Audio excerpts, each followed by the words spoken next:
그래서 이제 도움이 필요합니다. 그래서 그 도움이 뭐냐면 저희가 external representation 또는 이제 외부에 표현을 할 건데, 그러니까 데이터를 바로 저희가 머리에 이해하려는 게 아니라 데이터 어떤 표현하고 이 표현한 걸 이제 이해하려고 할 거예요. 그래서 시각화는 이렇게 정보가 엄청 과부하를 좀 더 완화할 수 있는 그런 것 중에 이제 가장 효과적인 방법 중에 하나이다 라고 말씀드릴 수 있겠습니다. 네, 그래서 인터랙티브 데이터 비주얼리제이션에서 저희가 왜 데이터를 비주얼리제이션 하고 싶은지를 제가 설명을 드렸고, 그럼 왜 시각화를 해야 될까요? 왜 비주얼리제이션을 해야 될까요?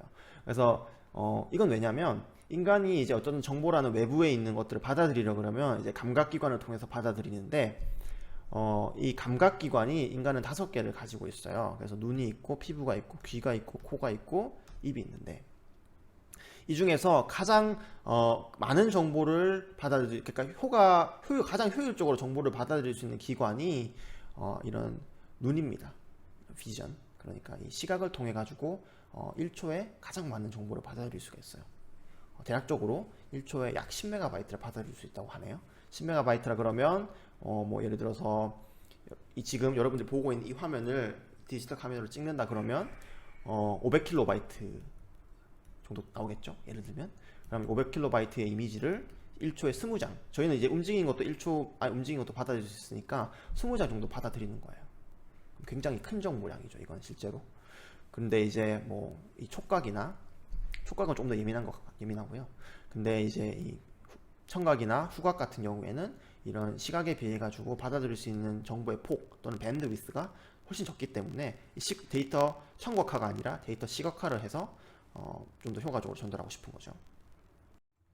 그리고 이제 왜 인터랙티브 해야 되냐면, 이 이전에 아까 보신 윌리엄 플레이페어의 예제 같은 경우는 이 종이 위에다가 데이터를 그렸잖아요. 시각화를 했는데, 이거 같은 경우에 한계가 있는 게 뭐냐면, 다른 데이터를 시각화하고 싶으면 사람이 다시 그려야 돼요.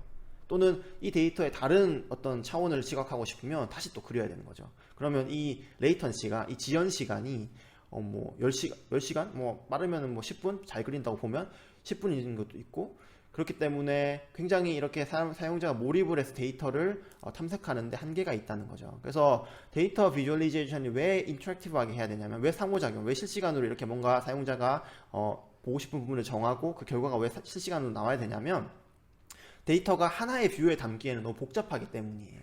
그래서 데이터를 하나의 지도에 딱 요약해서 보여주면 모든 게 좋겠지만, 데이터에는 여러 가지 차원이 있고 또 적용하고 싶은 여러 가지 분석 기법들이 있기 때문에 이걸 모두 다 하나에 보여주면 인간이 이해할 수가 없겠죠. 그래서 사용자가 원하는 거를 선택을 하고 그때 사용자가 필요한 부분에 대한 거를 시각화를 해야 된다는 거죠. 그래서 이 이전 예제와 현재 같이 현재 이런 정보 시각화 인터페이스의 가장 큰 차이는 인터랙티비티입니다. 옛날은 스태틱한 비주얼리제이션이었고 정적인 시각화였지만, 지금은 상호작용을 지원하는 그런 시각화인 거죠.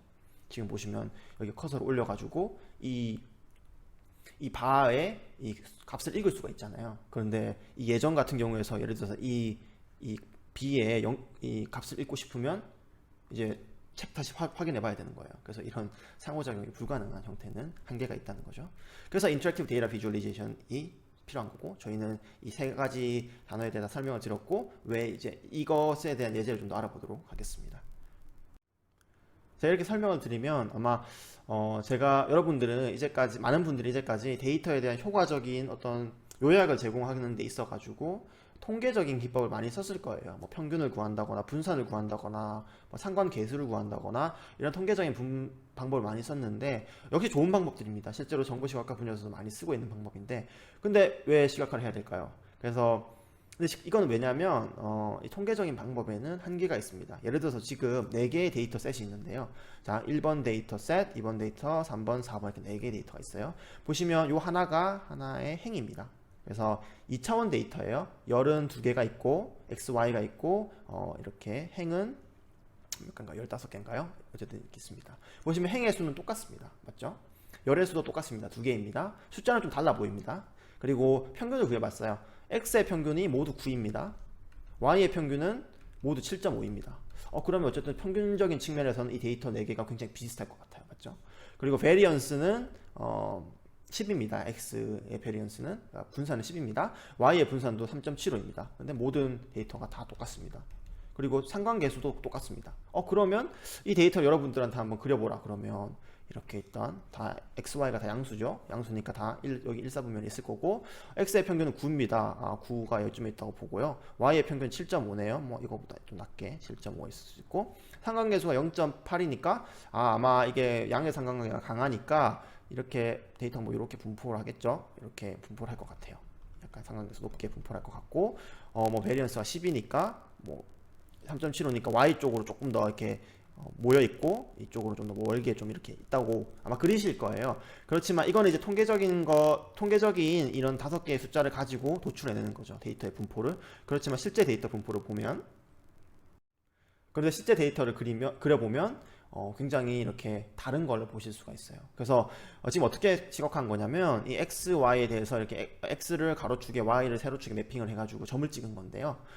아마 x1 이 첫 번째 데이터 셋이 여러분들이 생각한 그런 데이터일 겁니다. 그러니까 이렇게 상관계수를 가지고 이렇게 분포를 하는 거 저희가 방금 이전 슬라이드에서 그려본 그런 데이터일 거고요. 두 번째 데이터는 이렇게 포물선을 가지고 있네요. 세 번째 데이터는 굉장히 이렇게 한 줄로 딱 서 있는데 한 녀석만 되게 아웃라인한 되게 이런 이상점이 하나가 있습니다. 네 번째 데이터는 오히려 이렇게 세로로 서 있고요. 근데 이제 되게 이상한 친구 하나가 이렇게 오른쪽 끝에 있습니다. 얘는 아마도 뭔가 문제가 있는 데이터 같죠. 그래서 실제로 이렇게 4개의 데이터 정말 다른 이런 특성을 가지고 있는데 이거를 이렇게 5개의 통계적인 수치 또는 몇 개의 수치를 더 추가해도 마찬가지예요. 어쨌든 이렇게 통계적으로 뭔가 디테일 없이 그러니까 자세한 상황 없이 통계적으로 요약해서 보는 데는 한계가 있습니다. 그래서 이런 식으로 시각화를 해야지 데이터에 숨겨진 그런 패턴들을 더 찾을 수가 있다라는 거고요. 그래서 사람들이 만들어낸 시스템이 뭐냐면 이렇게 원하는 XY의 평균 그리고 분산 그리고 상관계수를 입력을 하면 역으로 이 상관계수를 가지는 데이터를 그려줘요. 만들어주는 거죠. 데이터를 이 통계적인 지식으로부터. 그러면 이게 보시면 13개의 데이터를 그렸는데 이 얘들이 다 똑같은 평균 분산 상관계수를 가지고 있습니다. 근데 정말 다르게 생겼죠. 뭐 공룡도 있고요. 별도 있고 이렇게 원형도 있고 X 표시도 있고 이렇게 우하향하는 이런 대각선도 있고 우상향하는 대각선도 있죠. 그러니까 이런 데이터들이 다 똑같이 통계적인 측면에서 똑같이 다루어지니까 이제 이런 중요한 부분을 놓칠 수가 있는 거죠. 그래서 저희가 데이터 비주얼리제이션을 배우는 건데 아까 제가 데이터 비주얼리제이션이면 이제 데이터를 보여준 건데 이 데이터의 특성에 따라 가지고 좀 분야가 나뉜다고 했잖아요. 그래서 지금 저희가 배우고 싶은 분야는 인포메이션 비주얼리제이션입니다. 그래서 인포메이션 비주얼리제이션이 뭐냐, 정보 시각화가 뭐냐라고 한다면 넓은 의미로는 그냥 정보를 시각화한 거예요. 그러면 데이터 비주얼리제이션과 차이가 뭔지를 생각을 해보면 그럼 결국 정보와 데이터의 차이인데 뭐 데이터 같은 경우에는 얻어진 수집된 정보 원래 사전에 따르면 데이터는 이제 얻어진 그 숫자들을 그대로 기록해 둔 것이고 이것을 가공한 게 이제 인포메이션 또는 정보라고 부른다라고 얘기를 하는데 실제로는 경계가 애매하잖아요. 저희 현업에서 데이터가 여기 어디까지가 데이터고 어디까지가 인포메이션이냐 한다 그러면 되게 나누기가 어렵죠. 그래서 넓은 의미에서는 인포메이션 비주얼리제이션과 데이터 비주얼리제이션을 구분하기 힘들 때가 많습니다. 근데 좁은 의미에서는 인포메이션 비주얼리제이션은 명확한 정의가 있어요. 그래서 그 정의를 설명드리도록 하겠습니다. 그래서 그러니까 인포메이션 비주얼리제이션에도 정의가 여러 가지가 있는데 그 중에서 가장 간결하고 제가 제일 좋아하는 정의를 보여드리도록 하겠습니다. 이 정의는 이제 카드, 맥킨리, 슈나이더만이 1999년도에 한 정의고요. 그래서 InfoVis is the use of computer-supported interactive visual representations of abstract data to amplify cognition 이거입니다. 그래서 InfoVis가 뭐냐면 computer supported 그러니까 손으로 그리면 안 되고 컴퓨터로 그려야 된다는 뜻이에요. 그 인터랙티브 하단 말은 뭐냐면 그냥 그리는 게 컴퓨터로 그리더라도 그냥 정적인 시각화가 아니라 인간이 상호작용할 수 있는 형태의 시각화여야 된다는 겁니다. 이유는 스케일러빌리티, 확장성 때문에 데이터는 크고 화면은 좁기 때문에 그리고 비주얼 레프레젠테이션, 그러니까 시각적 표현이겠죠. 당연히 비주얼리제이션이니까. 근데 어떤 데이터의 시각적 표현이어야 되냐면 abstract 데이터의 그러니까 추상적인 데이터의 시각적 표현이어야 된다는 겁니다. 목표는 인간의 이제 인지 능력을 향상하기 위해서 이게 목표고 그래서 여기서 중요한 부분은 뭐냐면 이제 데이터가 어쨌든 이런 형태로 시각화가 되어야 되는데 이 데이터의 형태가 이제 abstract 데이터, 추상적인 데이터라는 거죠. 뭐 다른 이런 데이터 이런 정의들도 있는데 제가 이 부분을 생략하도록 하겠습니다. 저희는 이제 이전에 보여드린 그 정의를 가지고 앞으로 수업을 할 겁니다.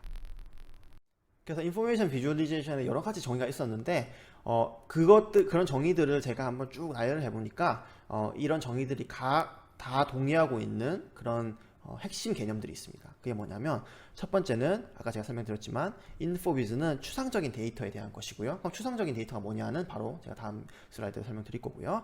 그리고 이제 목표가 인간 인지 능력을 향상시키는 겁니다. 목표가 인간을 위해서 하는 거고요. 그리고 항상 인포비즈는 컴퓨터를 사용해야 됩니다. 그리고 시각적 표현을 사용해야 되고요. 이건 당연하죠. 비주얼리제이션이니까. 그리고 마지막으로 상호작용을 지원해야 됩니다. 그래서 이 5가지 개념이 인포비즈의 정의가 여러 가지 있지만 그 정의들에 모두 포함되는 그런 아주 가장 중요한 개념이라고 볼 수 있겠습니다.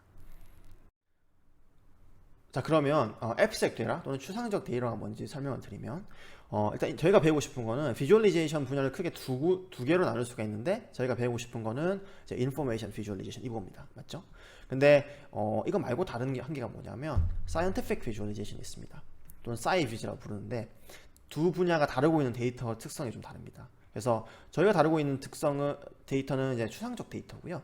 이 scientific visualization 분야에서 다루고 있는 특성은 좀 더 물리적으로 어떤 물리적인 특성을 또는 현상에서 어떤 현상이 일어나면 그 현상의 물리적인 특성을 측정한 그런 데이터를 다룹니다. 차이가 뭐냐면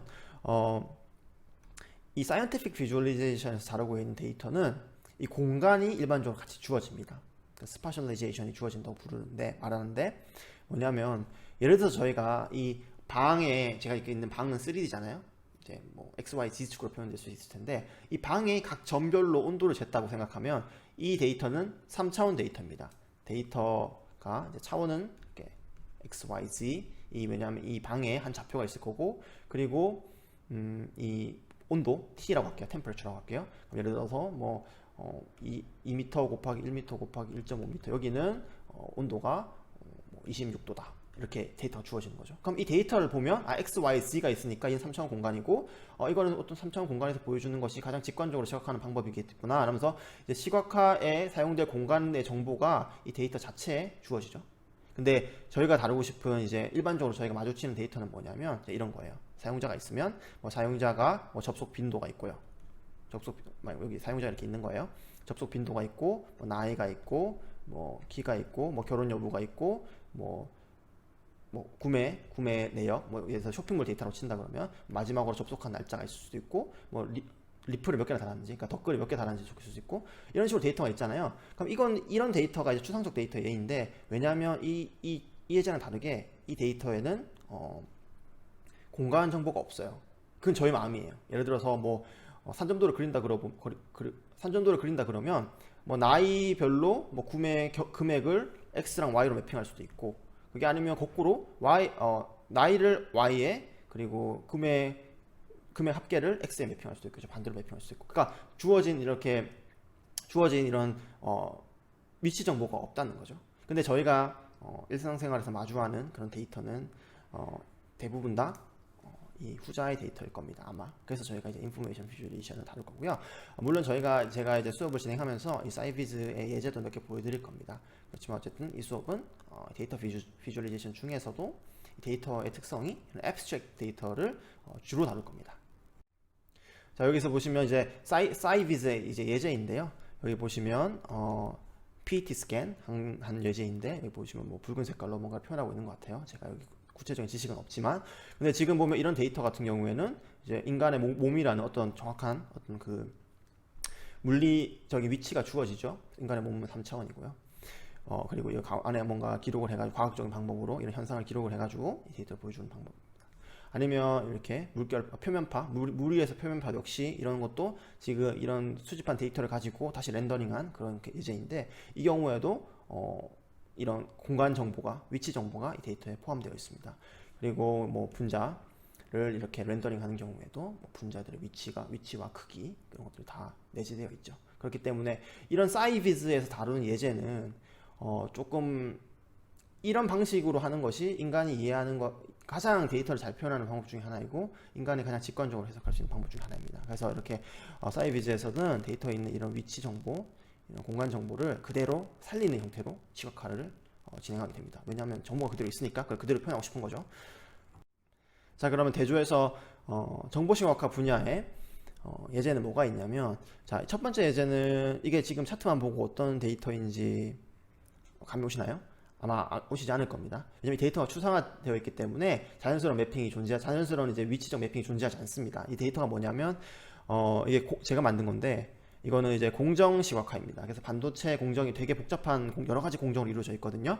근데 그거를 그냥 이렇게 간트 차트라고 부르는데, 그걸로 그냥 시각화하면 너무 복잡해서 이해하기 어렵습니다. 그래서 그 큰 데이터를 조금 더 간략화 해가지고 오버뷰를 보여주는 그런 시각화인데, 이 데이터 같은 경우에도 공정이라고 하면 이거는 표현하기 나름이겠다. 이거는 물리적으로 뭔가 위치에 매핑되는 게 없잖아요. 그렇기 때문에 추상적인 데이터를 시각화한 예제이고요. 두 번째 예제 같은 경우에는 이제 커비드 캐스라고 카네기 멜론 대학에서 한 건데, 저도 이 뷰를 지금 제가 구현한 예제인데, 이건 뭐냐면 이 지도 자체는 당연히 실제 현상을 기록한 거기 때문에 이 부분은 추상적인 데이터가 아닙니다. 그렇지만 이 원들이 보여주고 있는 게 각 도시에서 이 하루에 발생한 코로나 환자들의 그 명수를 보여주는 겁니다. 그러면 그 사람의 수 같은 경우에는 추상적인 데이터인 거죠. 그거는 뭐 자연스러운 매핑이 존재하지 않잖아요. X, Y, Z 뭐 표현하기 나름이게 되는 거고요. 저는 이제 이때는 이제 이 원의 크기에 매핑을 하게 된 거고요. 색깔과 동시에. 그리고 이제 세 번째 같은 경우에 제 얼굴에 가려서 안 보이는데, 이게 이제 S&P 500 그 주식 시장에서, 미국 주식 시장에서 종목들의 시가총액과 그 하루의 변동폭을 보여준 겁니다. 예를 들어서 지금 보시면 이 마이크로소프트는 2.4% 오른 거고, 그리고 시가총액이 전체 이 시장의 시가총액에 비해서 요만큼 차지하고 있다를 보여주는 겁니다. 이게 트리맵이라고 불러요. 실제로 이 시각화는. 그리고 여기 보면 여기 J&J 같은 경우 존슨앤존슨인데, 얘는 0.6% 떨어졌고, 그리고 조금 시가총액이 작은 걸 보실 수가 있죠. 뭐 아마존도 되게 시가총액이 큰 것 같고, 애플도 되게 큰 것 같고, 이걸 볼 수가 있는 거죠. 이런 주가 데이터 같은 경우에는 뭐 라인 차트로 보여줄 수도 있을 거고, 아니면 여러분들이 아시는 캔들 플롯, 이렇게 뭐 이런 게 있잖아요. 왜 이런 캔들 플롯을 보여줄 수도 있고, 아니면 이런 식으로 트리맵을 보여줄 수도 있을 겁니다. 근데 이게 자연스러운 매핑이 존재하지 않고, 이거는 사람 추상적인 데이터이기 때문에 X, Y, Z처럼 3차원 데이터 같이 그렇게 지리 정보가 먼저 주어지는 것이 아니죠. 그래서 이것도 추상적인 데이터의 예제라고 볼 수 있습니다. 그래서 저희는 이런 시각화 기법들을 배울 겁니다. 자, 보시면 결국 이런 공간화가 주어졌는지, 데이터 자체에 주어졌는지, 아니면은 디자이너가 정했는지가 사이비즈와 인포비즈를 나누는 가장 큰 기준이 됩니다. 더욱 확인하고 싶으면 이제 이 논문을 보면 좋을 것 같고요. 논문은 아니고 이 사람들이 의견을 좀 이제 정보시각화 분야와 사이언티픽 비주얼리제이션 분야의 연구자들의 그런 인터뷰를 한 내용인데, 한번 보시면 좋을 것 같고요. 예를 들어서 제가 혈관에 대한 정보를 보여주고 싶으면, 지금 혈관은 이렇게 큰 혈관이 있어가지고 이렇게 막 이렇게 가지를 쳐가지고 점점 작아지면서 모세혈관으로 갈 텐데, 혈관 같은 경우에는 3차원 정보잖아요. 혈관의 두께와 혈관의 위치는, 그리고 이런 토폴로지, 위상 같은 경우에는 3차원 정보니까 그걸 그대로 보여줄 수 있어요. 맞죠? 그럴 경우에는 이제 Scientific Visualization 기법을 사용하게 된 거고요. 요거는 누가 보면 이제 혈관 같이 보이죠? 그게 아니라 얘를 조금 더, 얘를 이 같은 데이터지만 얘를 이제 추상화를 해가지고 만든다 그러면은 이렇게 바꿀 수가 있는 거죠. 이거 같은 경우에는 지금 여기서 들어와 가지고 세 개로 이제 나눠지고, 여기서 이제 세 가닥으로 나눠지는 겁니다. 그리고 뭐 이 가닥은 다시 두 가닥으로 나눠지고, 이런 식으로 나눠지고, 여기도 두 가닥, 이런 식으로 이제 또 똑같은 데이터를 볼 수가 있겠죠. 대신 이 두 번째 예제 같은 경우에는 기존 데이터에 존재하는 그 위상, 관계는 그대로 가져왔지만 실제 절대적인 XYZ 좌표는 다 버리고 새로운 그 좌표를 새로운 배열을 디자이너가 정한 겁니다. 왜냐하면 이게 더 이거보다 보기가 쉬울 수 있으니까. 실제로는 보기가 더 쉬울 수 있습니다. 왜냐하면 얘는 3D이기 때문에 뒤에 있는 애들의 뭐 두께가 조금 잘못 인지될 수도 있고, 뒤에 있으면 아무래도 가늘어 보이겠죠. 또는 뭐 3D니까 돌리다 보면 가리는 부분도 있겠지만, 여기 같은 경우에는 그런 이 2D로 옮기면서 그런 문제가 없어지죠. 그렇기 때문에 뭐 이렇게 같은 데이터지만 이 주어져 있는 이 공간 정보를 어떻게 활용하냐에 따라 가지고 다른 기법을 쓸 수 있다는 거죠. 그래서 이렇게 데이터가 있으면 이거를 이제 사용자가 시각화를 해가지고 이 데이터로 상호작용을 하면서 이해를 하려고 할 텐데 이런 과정을 기술하는 모델들이 여러 가지가 있어요. 근데 그 중에서도 가장 오래된 모델 중에 하나는 인포비즈 레퍼런스 모델이라는 모델입니다. 이 모델은 1999년도에 카드, 맥킨리 그리고 슈나이더만에 의해서 제안이 됐는데 많이 본 이름 조합이죠. 아까 제가 제일 좋아하는 정의를 한 그 세 분입니다. 그래서 여러 가지 정보 시각화 시스템 디자인이 있을 수 있겠죠. 그렇지만 그 디자인들을 좀 아우르는 그래서 큰 맥락에서 어떤 일이 벌어지는지를 기술하고 있는 모델입니다. 보면 raw 데이터가 있어요. 그래서 이 데이터는 말 그대로 날것의 데이터입니다. 숫자로 표현된 데이터인데 이 데이터를 이제 좀 더 가공을 하고 구조를 넣어서 스트럭처를 넣어서 만든 게 데이터 테이블입니다. 저희가 알고 있는 뭐 관계형 데이터베이스도 있을 수 있겠고 여러 가지 데이터 표현 형태가 있을 수 있겠죠. 그리고 이 데이터 테이블을 가지고 비주얼 스트럭처라는 것을 만듭니다. 이거는 뭐냐면 결국 이 데이터 테이블에 있던 어떤 데이터가 예를 들어서 뭐 실수형 데이터가 하나 있다 그러면 얘가 어디에 매핑이 될 것인지 뭐 예를 들어서 X축에 매핑이 될 것이다 이런 식으로 매핑을 만들고 난 게 이제 이 비주얼 스트럭처고요. 그러면 이걸 가지고 실제로 구체화를 통해 가지고 화면에 그려줘야 되겠죠. 화면에 그려지는데 이런 매핑을 그리는데 이 시각화가 이렇게 만들어진다 그러면 뭐 하나만 있을 수도 있지만 여러 개의 시각화가 있다 그러면은 얘를 뭐 어떻게 해야 될까요? 얘를 확대할 수도 있을 거고 얘를 상하 좌우로 이렇게 트랜슬레이션을 시킬 수도 있을 거고 아니면 이 두 개의 뷰를 동시에 반 나눠 가지고 볼 수도 있을 거고요. 여러 가지 이런 또 조작이 가능하겠죠. 그래서 이렇게 비주얼 매핑 아까 제가 처음에 설명드린 그런 데이터와 이런 시각적 표현 사이 매핑을 만들고 나면 그걸 실제로 구체화를 했을 때 이런 여러 가지 뷰가 만들어지게 되는 거죠. 그래서 이 네 단계인 건데 결국은 이 중간에 있는 이 세 가지의 처리 과정에 대해서 이 사용자가 상호작용을 할 수 있어야 됩니다. 모든 과정에서. 예를 들어서 첫 번째 과정 같은 경우에는 이 데이터에서 어떤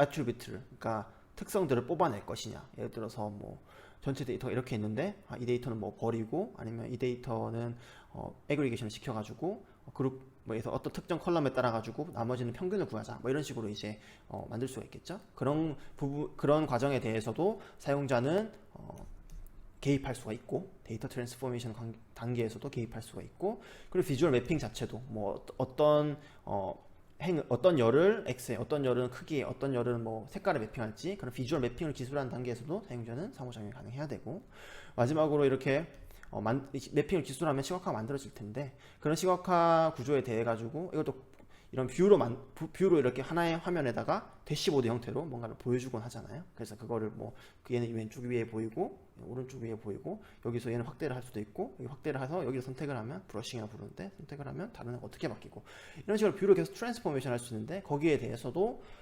상호작용이 가능해야 한다는 거죠. 그래서 이 모델은 이런 식으로 이 데이터로부터 이 시각화까지 이르는 게 어떤 단계들이 구성되어 있고 이 단계에서 사용자가 어떤 형태로 개입할 수 있는지를 그런 기술하는 모델입니다. 그래서 이 모델을 따라서 이후에 여러 가지 시스템들이 디자인되고 구현되게 됩니다. 물론 이 모델뿐만 아니라 좀 더 발전되어 가지고 이 각각을 좀 더 세부적으로 나눈 그런 모델도 존재하지만 저희는 다루진 않겠습니다.